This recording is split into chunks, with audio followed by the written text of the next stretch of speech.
Iniciamos ao vivo. Bom dia a todos, para quem está assistindo ao vivo no Instagram da Escola da Júris. Meu nome é Oscar Valente Cardoso, eu sou professor da Júris, sou coordenador do curso de proteção dos dados pessoais no direito de família e sucessões, também sou juiz federal aqui na 4ª região.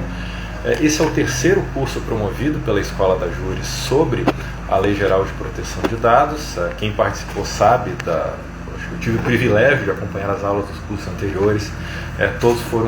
Todas as aulas foram excelentes. Primeiro nós fizemos um curso sobre teoria e prática da LGPD. Agora, no início do ano, nós tivemos um curso que acabou há poucos dias sobre as ações judiciais na LGPD. E a intenção agora da Escola da Júris, durante o resto do ano, é fazer alguns cursos temáticos sobre a aplicação da LGPD em ramos específicos do direito, e o primeiro deles, no curso que começa no próximo dia 8 de março, é sobre proteção de dados pessoais no direito de família e sucessões, que é algo que envolve, no mínimo sempre, para quem atua na área, duas espécies de dados e 3 formas diferentes de tratar os dados pessoais, porque quem atua na área geralmente trabalha com dados pessoais sensíveis e também dados pessoais de crianças e adolescentes. E sobre isso nós veremos várias questões relacionadas com a aplicação da LGPD no direito de família e sucessões em 6 aulas do dia 8 ao dia 24 de março, sempre às segundas e quartas de manhã. E para apresentar o curso, nós vamos fazer lives com todos os professores ainda essa semana, e provavelmente na semana que vem, já após o início do curso, nós teremos ainda mais uma live para a apresentação do curso. E nessa primeira live, e quem quiser mais informações pode acompanhar o feed e os stories da Escola da Júris, que ali tem informações sobre as lives e sobre esse curso. E na primeira live nós falaremos sobre a proteção, o tratamento e a proteção de dados das partes do direito de família pelos advogados, e para isso vamos conversar com a advogada Franciele Loubert Camargo Valente Cardoso. Bom dia então, bom dia a todos. Agradeço então mais uma vez ao Dr. Oscar pelo convite. Vou ser uma das professoras no curso da Júris. O meu tema vai ser o tratamento das partes, no tratamento de dados das partes. E, bom, vamos falar rapidinho então. Essa live vai ser uma live de 30 minutinhos aqui, só pra gente entender, pra ter um panorama dessa lei. E vamos lá. Bom, doutor Oscar, primeira pergunta, que eu acho que tem gente que nem vai saber responder essa pergunta. Vamos lá. O que é a LGPD, afinal das contas? Não é uma pergunta fácil. Eu sempre começo explicando pelo próprio nome. Acho que o nome da lei já nos mostra muita coisa. Primeiro, é uma lei geral. O Brasil adotou um modelo parecido com o da União Europeia, do GDPR europeu, que não significa que a lei seja uma cópia ou seja exatamente igual ao GDPR, mas sim no sentido de que é uma lei que se aplica a todos os setores. Eu tenho também até uma série de artigos sobre a LGPD e diálogo das fontes.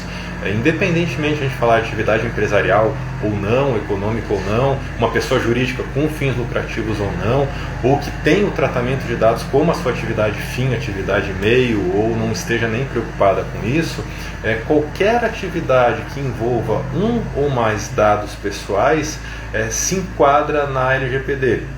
Na sequência, é uma lei de proteção de dados. Ela se preocupa com o objeto.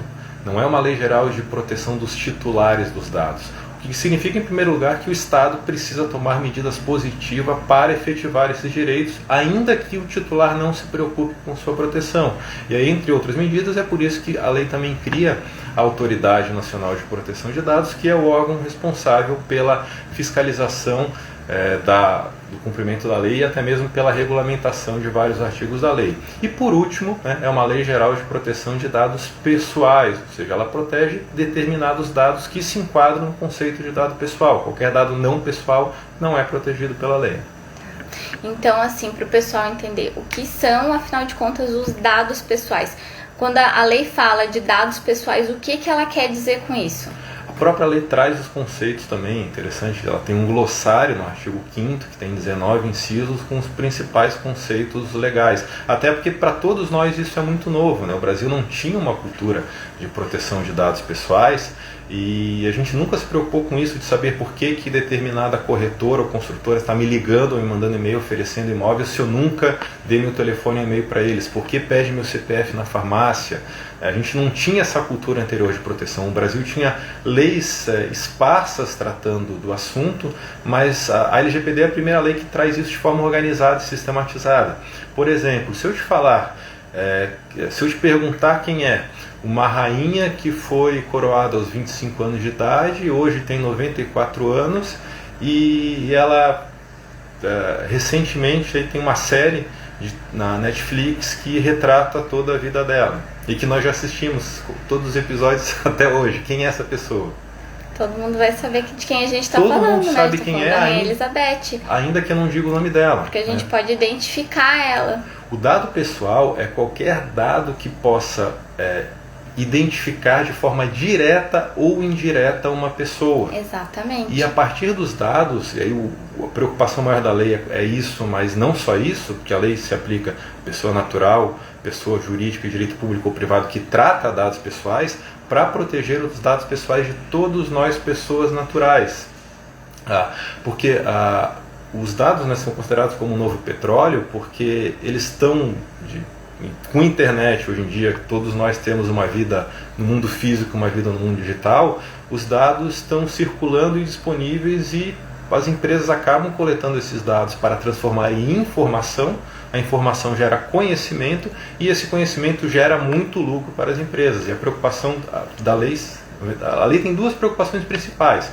Primeiro, é deixar claro o que pode e o que não pode ser feito com os dados pessoais, né? Ela não quer tornar ilícito e proibir essas atividades de tratamento, mas sim deixar claro o que pode e o que não pode. Então, dados pessoais são qualquer dado relativo ao titular que eu consiga identificar a pessoa. Uma pessoa natural, pode ser a placa de carro, uma foto da casa, tudo que leve à identificação. A medição do termômetro na entrada do supermercado com a câmera mostrando a pessoa, tudo isso é um dado pessoal. Certo. E os dados pessoais, então, a gente já meio que entendeu o que eles estão ali listados na lei, né? Mas a gente já entendeu mais ou menos o que são. E os dados sensíveis, porque a lei fala não só dos dados pessoais, como dos dados pessoais sensíveis. Por que são chamados de sensíveis? A lei tem duas categorias de dados, né? E aí os dois primeiros incisos do artigo 5º, ela primeiro define o que é dado pessoal, em seguida, até a técnica não é muito boa, mas eu vou deixar para aprofundar isso no curso, ela não dá o conceito, mas dá exemplos do que são dados pessoais sensíveis. Então, a LGPD protege dois tipos de dados: o dado pessoal propriamente dito, o dado pessoal não sensível, e o dado pessoal sensível, que é um dado que, para a lei, ele precisa de uma proteção maior, porque ele tem uma relação maior com a privacidade de cada um. Então ela dá um rol exemplificativo, são dados relacionados com raça, convicção religiosa, opinião política, os dados genéticos, os dados biométricos. Aí eu digo um exemplo, que hoje nas academias tem proliferado aí o uso de identificação biométrica com a digital das pessoas. Se alguém perde uma senha alfanumérica do e-mail ou até do Instagram, é fácil, do WhatsApp, né, que tem sido muito comum clonar o WhatsApp, é muito fácil para a gente conseguir bloquear e criar uma nova senha que só nós vamos saber. A senha biométrica, digamos, a digital na academia, se ela é perdida, se vaza, eu não posso trocar minha digital. Então, por isso que esse tipo de dado precisa de uma proteção maior, para que não ocorra nenhum tipo de incidente com ele, porque depois isso não pode ser trocado, não pode ser alterado, e se a digital de alguém vaza, isso em tese permite que outras pessoas pratiquem fraudes com essa identificação biométrica. Tá. Então a gente entendeu agora o que são os dados pessoais e os dados pessoais sensíveis. E é interessante observar o quanto nós, como advogados, precisamos cuidar dos dados das nossas partes, dos nossos clientes, porque nós tratamos não só de dados, como de dados sensíveis. E mais complicado ainda nós lidamos também com dados de menores de idade, crianças, adolescentes, e isso precisa ser muito bem observado por nós, então. Tá, então vamos falar sobre a manipulação de dados, né? Quais são os problemas aí que podem acontecer na hora de manipulação de dados? Dá para o pessoal um exemplo aí de uma manipulação de dado feita de forma equivocada ou até na má fé, digamos assim, que ocasionou algum problema para os titulares desses dados? Bom, nós tivemos ano passado, aconteceu no Brasil por causa da pandemia, do isolamento, criou desemprego. Hoje nós estamos no maior nível de desemprego, pelo menos da história do Brasil, desde que começou essa medição, esse controle. E uma quadrilha criou um perfil falso de uma empresa em 2 sites grandes de anúncio do Brasil, oferecendo vagas de emprego. E o que elas pediam para as pessoas? Para que mandassem o currículo e uma foto do documento de identidade.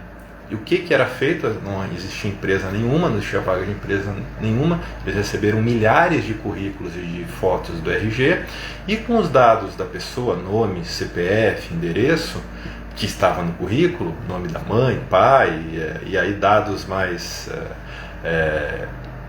privados que a pessoa coloca no currículo, eles começaram a abrir contas em bancos digitais. E aí eles falaram o nome de alguns bancos que sabiam que isso era mais fácil de fazer, digitando o CPF.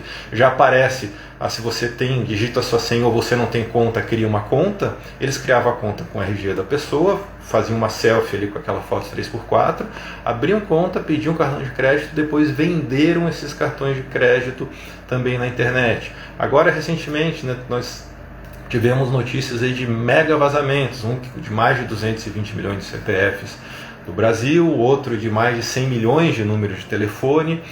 Se uma pessoa tem meu nome, meu CPF, número de telefone, meu endereço, isso em tese pode levar a praticar atos ilícitos, e por isso é preciso ter cuidado e controle com o armazenamento dos dados pessoais, e isso também vale para a advocacia. Porque os advogados lidam com um número grande de dados pessoais dos clientes e precisam armazená-los, tratá-los e depois, ao final do processo ou no final do contrato, descartar esses dados de forma adequada para evitar que ocorram incidentes com eles e eventual responsabilização por isso. Exatamente. Então, nós temos aí algumas figuras que a gente já entendeu. Quem são os titulares dos dados? O que é dado pessoal sensível. Existe essa manipulação de dados que é feita por quem está utilizando eles, e isso precisa ser feita para o fim a que ela se destina, né? Não pode ter um desvio de finalidade aí. E se eu ia te perguntar uma coisa, mas antes vamos entender, acho que 2 questões também que são interessantes. Nós temos as nomeações, né, o titular dos dados, e as pessoas que manipulam aqueles dados. Eu, enquanto advogada, né, chegou ali o meu cliente, me passou RG, CPF, várias situações da vida particular dele para que eu possa ajuizar, por exemplo, uma ação de divórcio. Ele está me passando todos aqueles dados. A partir do momento que eu recebo esses dados, quem eu sou para a lei? Como a lei me denomina nesse caso? Ótima pergunta. Como a LGPD é uma lei geral, ela não entra em detalhes, não tem muitas minúcias, e aí cria um problema de que nem sempre uma lei geral vai ser aplicada da mesma forma a setores diferentes. Lá no artigo 5º também nós temos a definição das pessoas que vão trabalhar nas organizações, no escritório de advocacia, ou nos tribunais, no poder executivo, em municípios, governo, união, manipulando, né, melhor dizendo, realizando atividades de tratamento de dados pessoais. E aí as 3 principais são o controlador, o operador e o encarregado. Os agentes de tratamento, ou seja, quem efetivamente trabalha com dados pessoais, são o controlador e o operador. O controlador é aquele que tem o poder de decidir o que vai ser feito com dados pessoais. E a lei fala que pode ser uma pessoa jurídica ou uma pessoa natural. E isso já tem gerado alguns problemas que eu vou também tratar melhor na minha aula. E o operador é aquela pessoa que age, que executa o tratamento de dados pessoais em nome do controlador. Em tese, o advogado que trabalha sozinho no escritório, ele é o controlador.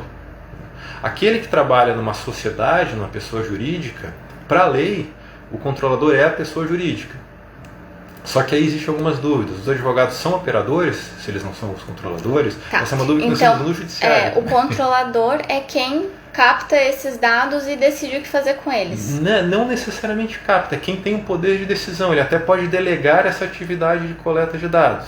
Mas o controlador é a pessoa dentro da organização, ou é a própria organização, seja um escritório de advocacia, um tribunal, uma pequena empresa ou uma grande empresa como o Google, o Facebook, que decide o que fazer com os dados pessoais. E o operador?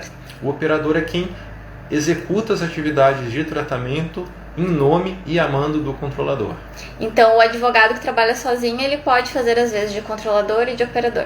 Em tese, a gente pode ter o controlador agindo como se fosse operador, mas ele vai ser controlador também porque ele decide e executa. Eu posso ter as duas figuras na mesma pessoa, em pessoas diversas ou até empresas diversas? Isso também tem levado a interpretações diferentes. Eu entendo que a gente não precisa ter duas designações. Digamos, o advogado que trabalha sozinho, ele é ao mesmo tempo controlador e operador, porque o controlador também pode executar. Né? Se ele pode mandar, ele pode executar. Olha como é complicado, né? É uma lei nova, então ainda geram muitas dúvidas, até mesmo das pessoas que estão ali aplicando, enfim. Mas tu falou, operador, controlador e você falou mais encarregado. Como que funciona a situação do encarregado? O encarregado é uma figura ainda um pouco diferente e tem gerado muita confusão, porque no Brasil se tem comparado muito com o DPO do GDPR da União Europeia, que é uma pessoa totalmente diferente. Eu até tenho um artigo sobre isso, sendo que encarregado não é DPO. Eu brinco que eu vou fazer uma camiseta, escrever isso. Então vamos falar primeiro sobre porque ele é outra pessoa. São pessoas diferentes e aí tem influenciado de forma errada. No Brasil, o encarregado é aquela pessoa que dentro de uma organização, ele é em primeiro lugar, ele é o ponto de contato entre a organização, a autoridade nacional e o titular. Se o titular quiser saber se aquela empresa tem os seus dados pessoais, o que faz com eles, ele não vai se dirigir a qualquer pessoa na empresa, ele vai pedir essas informações ao encarregado e é o encarregado que vai dar essas informações para ele. E ele tem outras atribuições, até mesmo a parte de treinamento, de ensinar as pessoas que trabalham dentro de uma pequena empresa, de um escritório, de uma organização, o que deve ser feito com os dados pessoais. As principais atribuições do encarregado são essas: ser o ponto de contato e ser a pessoa que dentro da organização vai trabalhar nessa educação, conscientização, cultura de proteção e tratamento dos dados. Isso eu já li em algum material, que seriam as mesmas figuras. Isso tem gerado muita confusão, tá? O encarregado é totalmente diferente do DPO do GDPR, porque lá na União Europeia, o DPO ele ocupa um cargo de diretor dentro da empresa. Ele tem um poder de mando. Aqui no Brasil, a LGPD não deixa isso claro. Em princípio, ele não teria os mesmos poderes de um diretor, ou de um presidente, ou de um cargo de CEO, um cargo maior da organização. Ele tem que se reportar sempre ao controlador, que é a pessoa que tem o poder de decisão, ou a própria empresa. Né? Entendi. Essas nomenclaturas aí geram algumas dúvidas. Mas na prática não é tão complicado quanto parece. Na verdade, assim, eu vendo do meu ponto de vista de advogada, o que eu faço agora com essa lei nova, né? Eu não vou trabalhar necessariamente, não vou ajuizar ações com base na LGPD, porque eu atuo exclusivamente em direito de família. Mas eu, enquanto advogada, preciso me adequar a essa lei. O meu escritório precisa estar adequado, até porque essa lei prevê multa no caso de descumprimento e outras penalidades. Então, só pra gente finalizar a tua parte, Oscar, vamos entender assim, o que acontece comigo se eu descumprir a LGPD. Se um dado que estava sob minha responsabilidade, que eu peguei ali de um cliente, vazar, e enfim, até só para tornar um pouquinho mais complicado, a gente às vezes, agora com essa função de Instagram e rede social, a gente gosta muito de compartilhar o nosso dia a dia, os casos em que estamos atuando, e nós temos que tomar cuidado com isso, porque percebam que dados pessoais são não somente os dados CPF, RG, mas também aquelas características que a gente vai dar para o nosso caso. Então, por exemplo, abri meu Instagram e falei, nossa, acabei de realizar um atendimento aqui e foi super interessante porque o casal estava em conflito sobre a guarda do filho e não sei o que. Só que aí, qual que é o problema disso? quem assistiu aquele story, se por acaso conhece o meu cliente e sabia que ele tinha um horário marcado comigo ali, ele vai saber de quem que eu estava falando. Então a gente tem que cuidar para quando nós dermos exemplos de casos que nós estamos atuando, as pessoas não consigam identificar de quem nós estamos falando, porque isso pode ser interpretado como um vazamento de dados que estavam sob minha responsabilidade. Então agora eu te pergunto, vazou aí uns dados que estavam sob minha responsabilidade, o que vai acontecer comigo? Isso é legal porque a gente vai tratar disso, acho que durante boa parte do curso. Eu vou falar um pouco sobre isso na primeira aula. A segunda aula do professor Marcos Erhard é especificamente sobre responsabilidade civil por incidente com dados pessoais, e nós vamos fazer uma live com ele na próxima quinta, melhor dizendo, dia 4 às 11 da manhã. E também, ainda que indiretamente, certamente o professor Conrado Paulino, que vai participar da live agora na quarta-feira, dia 3 às 6h30, ele vai falar sobre sharing, que é essa exposição excessiva de filhos nas redes sociais e na internet. E isso também gera responsabilidade, e nós já temos, ações judiciais e discussões no Brasil sobre isso. Basicamente, dando um pouco de spoiler sobre a responsabilidade, a LGPD, isso é uma pergunta de R$1 milhão do show do milhão. Por quê? A LGPD não é clara ainda tem muitas dúvidas sobre dois pontos. Primeiro, a responsabilidade é objetiva ou subjetiva. E segundo, a responsabilidade é por dano ou apenas por ato ilícito, ou seja, o vazamento de dado, ainda que não cause dano, ou seja, a prática de um ato contrário à lei por si só já é suficiente para responsabilizar quem deixou ocorrer esse incidente. Aí outro ponto, o incidente com dado pessoal é um conceito mais amplo, o vazamento é uma espécie. Então, o fato, a gente tem casos já na União Europeia de hospitais, falando em dado pessoal sensível, se identificou que um hospital, uma pessoa famosa foi internada no hospital. Aí se verificou que naquele dia aconteceram 100 acessos de pessoas com perfil de dentro do hospital, de médicos, enfermeiros, de funcionários, que acessaram o prontuário daquela pessoa famosa. O dado dela não vazou, mas houve um excesso de acessos ao prontuário dela, e o hospital foi responsabilizado por isso. E qual é a responsabilização? Lá foi responsabilizado por se entender que houve um tratamento inadequado dos dados, porque o hospital deveria restringir o acesso dos dados ao paciente. Teve um outro caso, se não me engano, em Portugal, que um hospital foi condenado porque tinha um hospital com 100 pessoas trabalhando, incluindo profissionais da saúde, pessoas em área administrativa, mas tinha 500 perfis para acessar a rede interna do hospital, pessoas que já tinham trabalhado lá, prestadores de serviço, às vezes pessoas com mais de perfil. Isso por si só, pelo menos na experiência da União Europeia, gera responsabilidade, porque esse é um problema que também as empresas, as organizações, escritórios de advocacia, o judiciário precisa ter, de definir perfis de acesso, quem pode acessar determinados dados e quem não pode.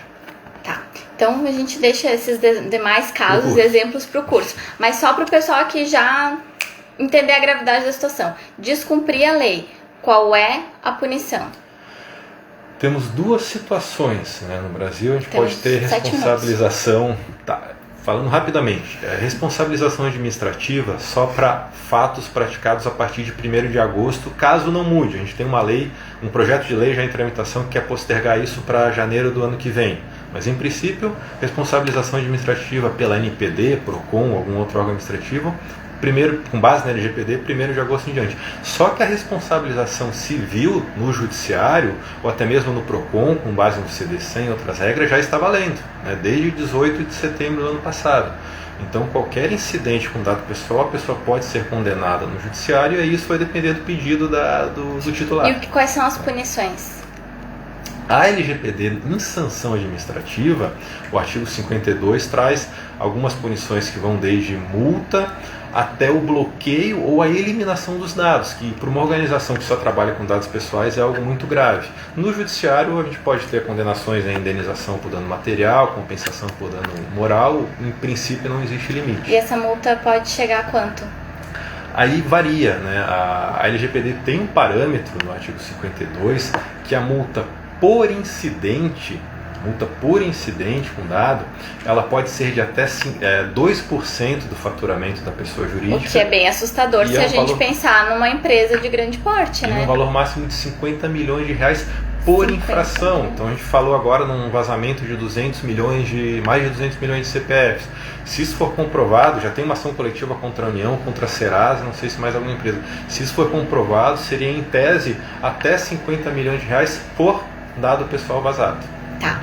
Então vamos finalizar aqui só com as minhas observações do ponto de vista de advogado.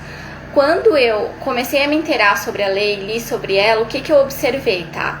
Nós precisamos, enquanto profissionais, entender duas coisas. Para mim, a gente tem que partir de duas premissas. Primeiro de tudo, organização, tá? A organização vai ser uma bela estratégia para você se proteger e proteger os dados dos seus clientes. A organização que eu digo, ela é fundamental, porque quanto mais desorganizado são os dados dos teus clientes ali no teu escritório, mais fáceis eles se tornam de vazar. Quer um exemplo? WhatsApp. É muito comum hoje que a gente receba documento de cliente pelo WhatsApp, porque a gente quer facilitar a vida deles, né? Ai, me manda a foto do teu RG rapidinho aqui pelo WhatsApp, a gente já tem aquele programinha que escaneia, e aí vai deixar tudo certinho para subir para PROC. Só que qual que é o problema? A gente já tá vendo o que tá acontecendo direto de clonarem o WhatsApp. E aí, o que você vai fazer? Se daqui a pouco, aquele celular que você usa pra tudo, que tem grupo de um monte de gente, que tem tua tia, tua avó, tá todo mundo ali, e os teus clientes naquele bolo tudo misturado, daqui a pouco você perde o teu celular. Ou clonam o teu WhatsApp. Todos os documentos que os teus clientes te mandaram, apesar de estarem sob sua responsabilidade, não são seus. Então, a gente tem que tomar cuidado com isso. Preferencialmente, a gente pede para o cliente mandar por e-mail.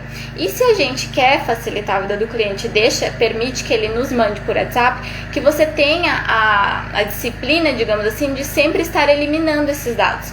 Recebeu? Manda para um lugar seguro, para o teu software. Eu tenho o e-mail personalizado do Gmail que te confere ali algumas ferramentas, e uma delas é o Google Drive com mais espaço. Ali você pode colocar os documentos dos seus clientes, deixar armazenado e excluir imediatamente do teu celular.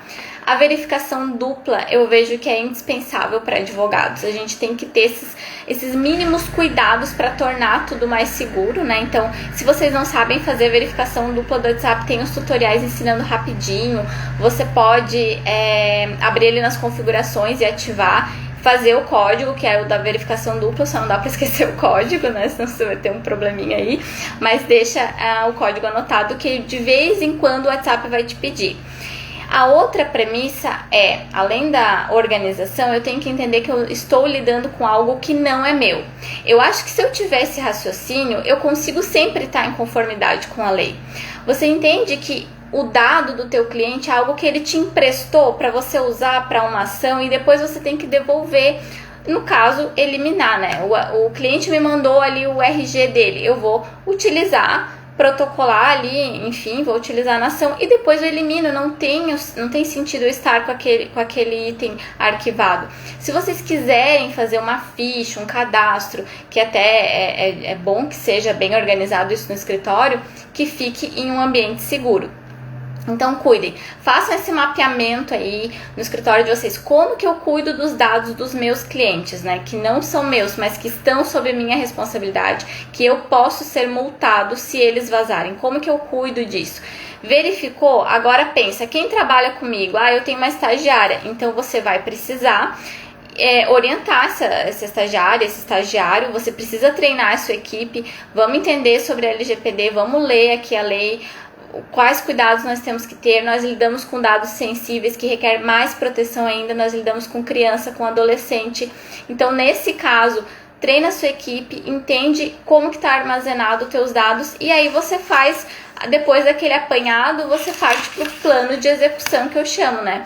Que é você fazer a definição de quais medidas você tem que tomar para o teu escritório se adequar à LGPD.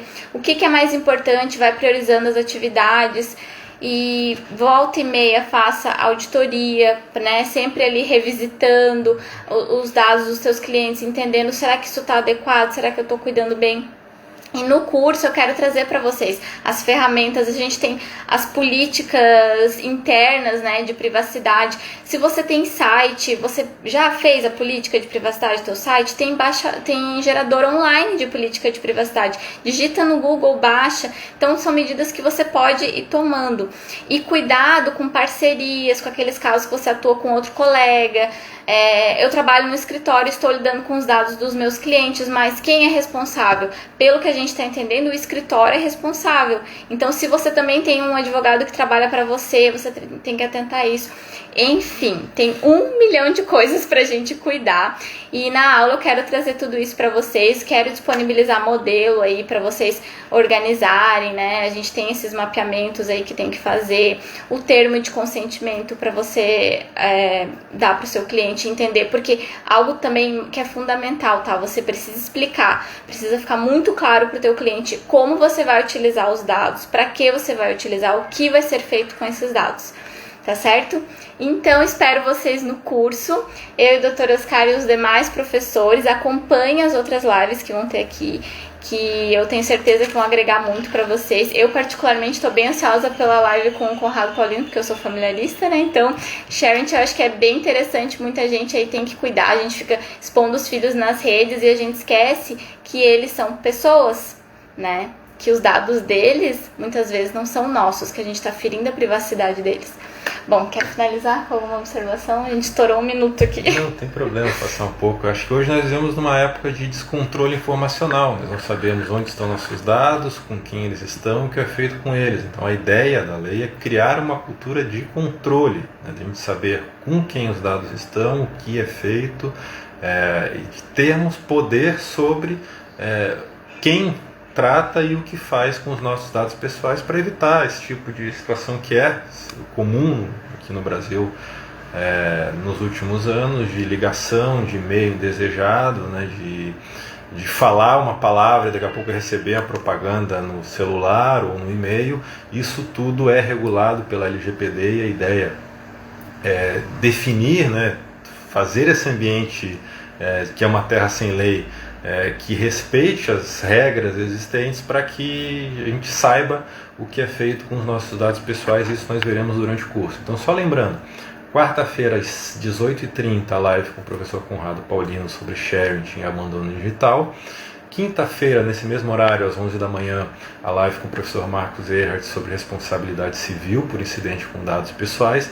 E na sexta-feira, também às 11 da manhã, a live com o professor Walter Aranha Capanema sobre provas digitais. E provavelmente na semana que vem, a gente também deve definir um dia para fazer uma live com a professora Eliane Maria Busnello Tomé sobre o outro tema interessantíssimo, que é o legado digital, né? A gente Nossa, esse tema é muito interessante. De pessoas famosas que a pessoa faleceu e aí fica perfil no Facebook, no Instagram, as músicas no iTunes, o que é feito com ela. A gente tem um ator famoso nos Estados Unidos que queria deixar na herança as suas músicas do iTunes para a filha, só que os termos e condições do iTunes proíbem que se faça isso, que é só do próprio titular da conta, né? Então são temas muito bons que nós veremos durante o curso, que começa na próxima segunda-feira, dia 8 de março, às 10 da manhã. Muito obrigado para quem acompanhou ao vivo e para quem vai assistir depois, e nos vemos de novo na quarta-feira, às 18h30.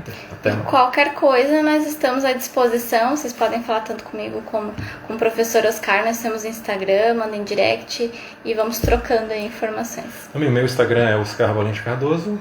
Advocacia Familiar Colaborativa. Também lá vocês podem encontrar informações sobre o curso. Tá certo, pessoal. Até mais. Tchau, até tchau. Mais. Como é que salva?